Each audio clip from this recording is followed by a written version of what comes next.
What's up, guys? 1-2 yesterday. What can you really do? Indiana Pacers, easy win. The baseball games both lost by 1 run. It's how it goes sometimes. Move on to today. I'm going to be really selective today. I just have one baseball play, and that's it. Over in hockey, I would say congratulations to the Florida Panthers, but I will not. Fuck them. Vancouver and Edmonton play today. This has been a strange series, man. I think Vancouver is now up 3-2 in the series. This is game 6 in Edmonton. Edmonton, yet again, lined as a pretty heavy favorite, although actually a little bit less so than they have been. They've been around a minus 200 favorite in the home games in this series so far. Now they're down 3-2. Vancouver's won a couple of the games they've won in this series have been really close games, man. This last one they won with a goal like right at the end of regulation, if I'm not mistaken. I think they might have won one of the games in overtime too.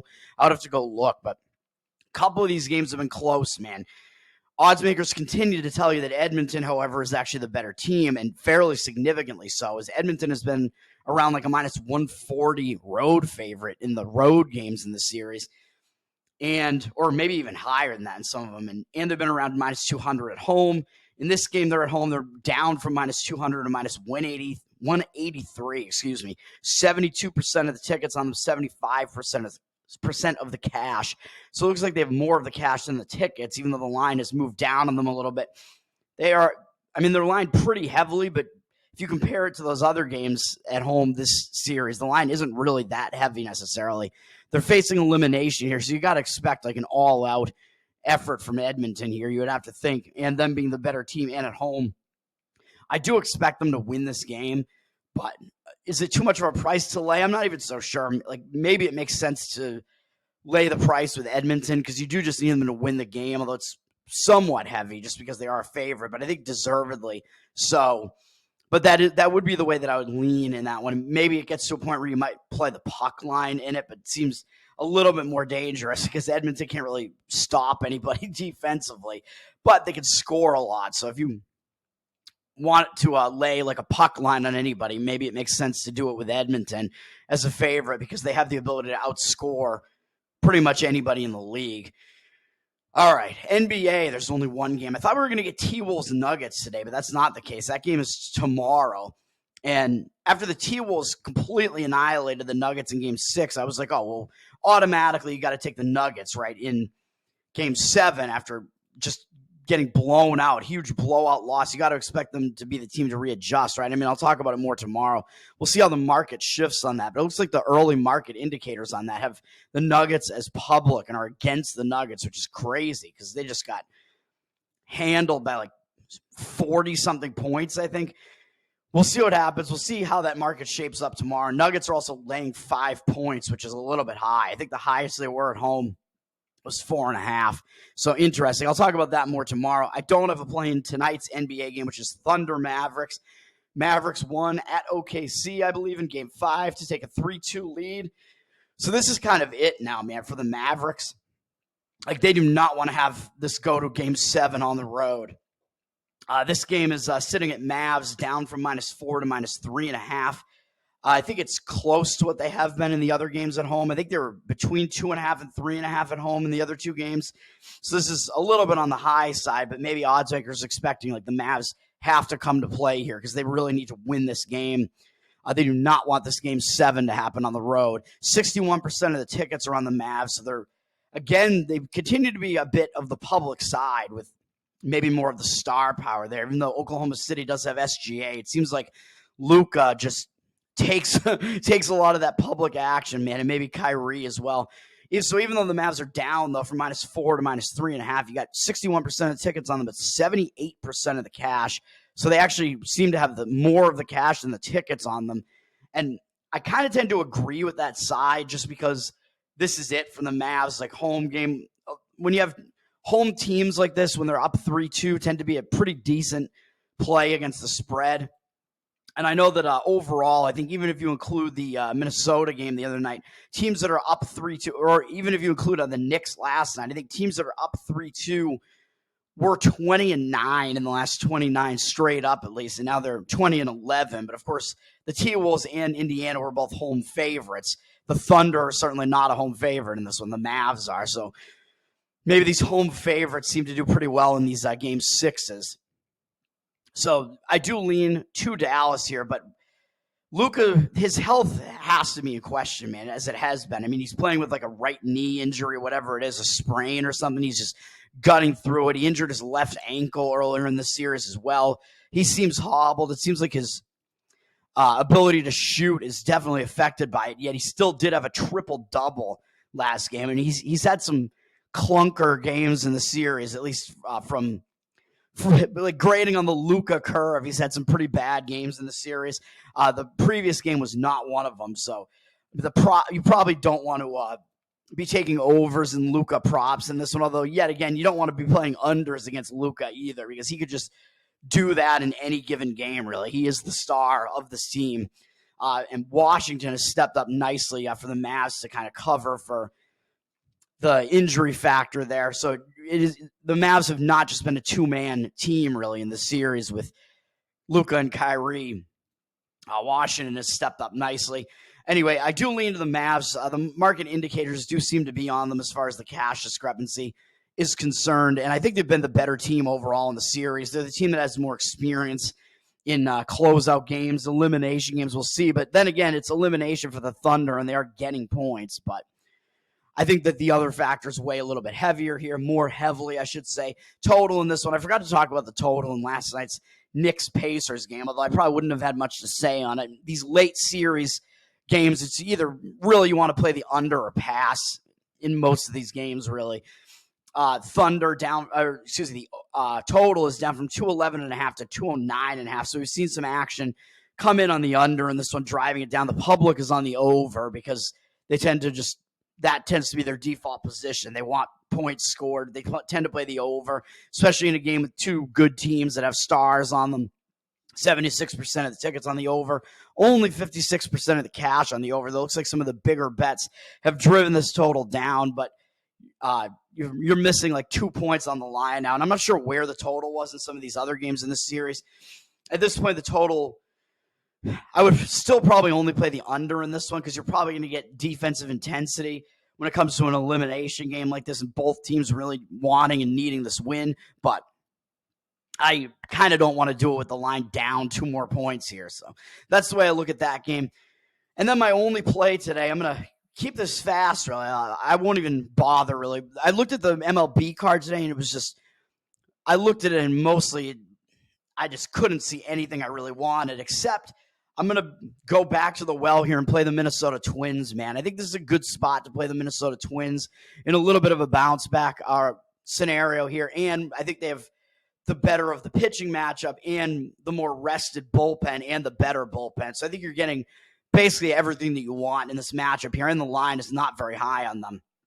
Minnesota has gone up from minus 105 to minus 113 on the money line. So it looks like there has been some money driving them up as a road favorite in this one.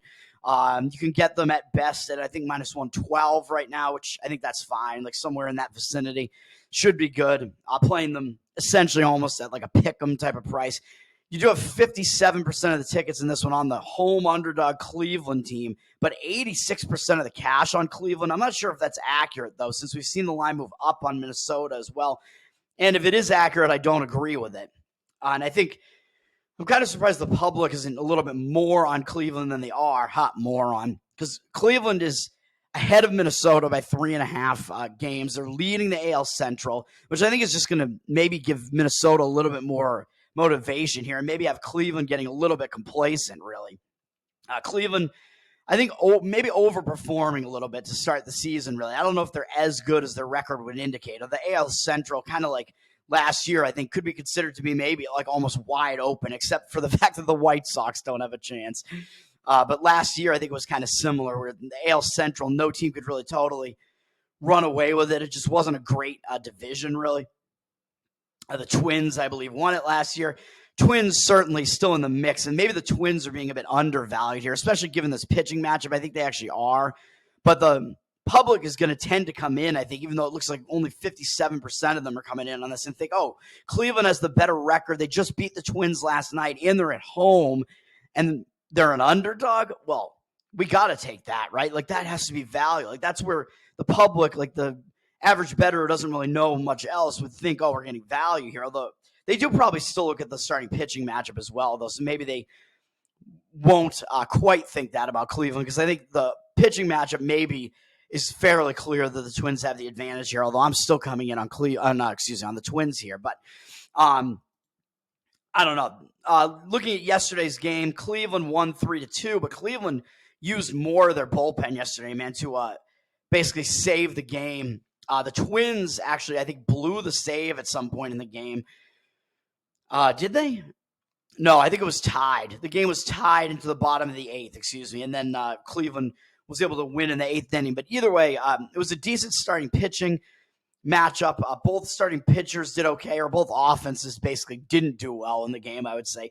Twins only used 3 relievers in the game yesterday, and Cleveland used 4, and they used like all of their best relievers. Basically, they had to use Clace to save the game, so they used some of the back end of their bullpen basically to finish the game off and get the save. So I think Minnesota's bullpen, not only is it the better bullpen anyway, both of these teams have pretty decent bullpens, but Minnesota used less of theirs yesterday.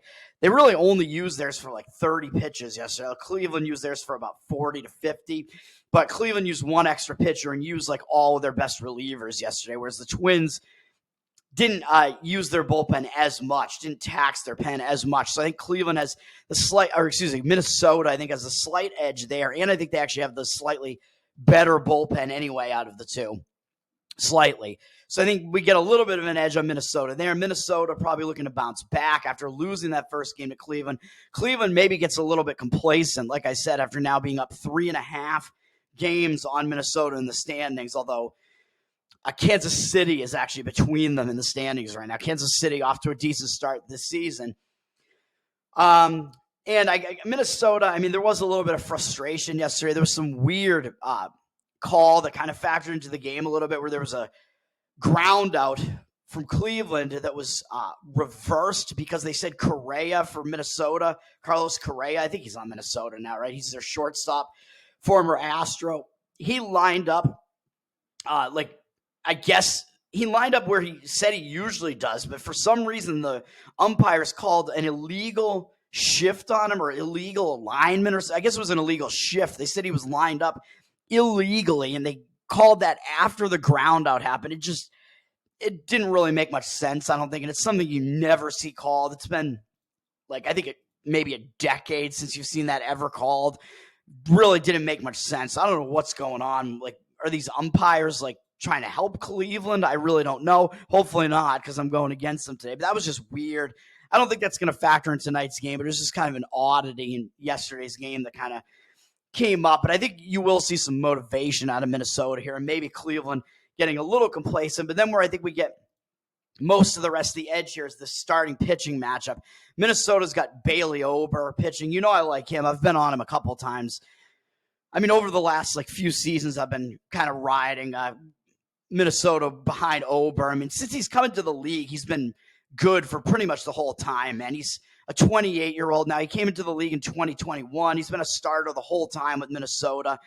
I think he had some injuries in 2022 or something because his season was cut short. But other than that, he's given us a decent sample size to work with, and he's been very consistent season to season with an overall ERA of 3.65 on his career so far, 1.08 whip, 338 strikeouts and 335 2/3, and only 67 walks. So a very good strikeout walk ratio. His command has been good for his whole career. Basically, doesn't walk many, has more than 9 strikeouts per 9 innings, which is a pretty decent strikeout rate. So he's a decent strikeout pitcher, and he keeps that whip low. He doesn't give up that many hits, doesn't walk a lot of guys, keeps his ERA right in that range. And this year has been no different, really, with a 3.77 ERA and 0.88 whip.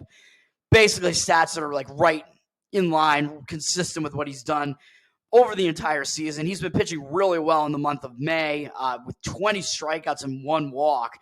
But a lot of that was in his most recent start where he dominated Toronto and gave up 1 hit and 6 1/3, 10 strikeouts and no walks in that one. A great performance out of him there, and he threw over 100 pitches for the first time. But does that mean he's gonna be in a letdown spot in this one? I don't really think so. I think he's just dealing it we don't need him to be as good as he was in that Toronto game to get this game, even though Minnesota's offense isn't that great.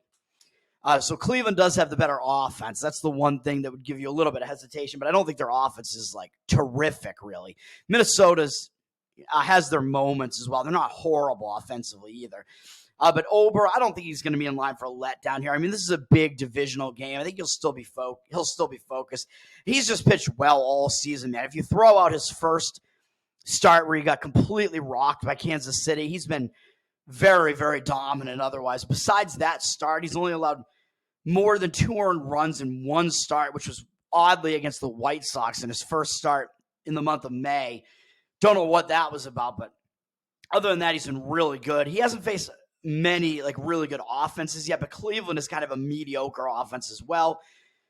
And just overall on the entire season, his stats have been very good with 45 strikeouts and only 8 walks. So that tells you he has a lot of control. His control is working yet again. I mean, no shock given what he's done over his career so far, and only 30 hits allowed in 43 innings. So again, all those numbers pretty much right in line with what he's done on his career. A little bit over 9 strikeouts per 9 innings there. Very low amount of hits that he's allowed. Probably that amount of hits that he's allowed is actually probably lower than what he's allowed over his career. So maybe you'll see a little bit of regression there. But other than that, very similar stats to what we've seen on his career. And versus these Cleveland hitters, I mean, we have an okay sample size to work with here. I think the majority of them have seen him at least once before. Although if the hitters haven't seen him before, I think that gives them a little bit of an edge too. But I think 7 or 8 hitters on this Cleveland team have seen him before, and they're only 7 for 34 off him with 2 doubles as their only extra base hits, 5-1 strikeout walk ratio. So very weak offensive stats from these Cleveland hitters who have faced Ober before for a 206 batting average and 515 OPS. So he's been very good against these Cleveland hitters as well. So I like Ober, man. And I think we have a nice pitching edge there between him and Logan Allen, who is the younger pitcher. But Allen, I mean, yeah, he's still young in his career. His first season was last year, but it wasn't a great season, I wouldn't say. He had a 1.4 whip last year, so that indicates that his ERA should have been higher than the 3.81 that it was last year. 1.4, that's a high whip, man. You're putting almost 1.5 base runners on per inning.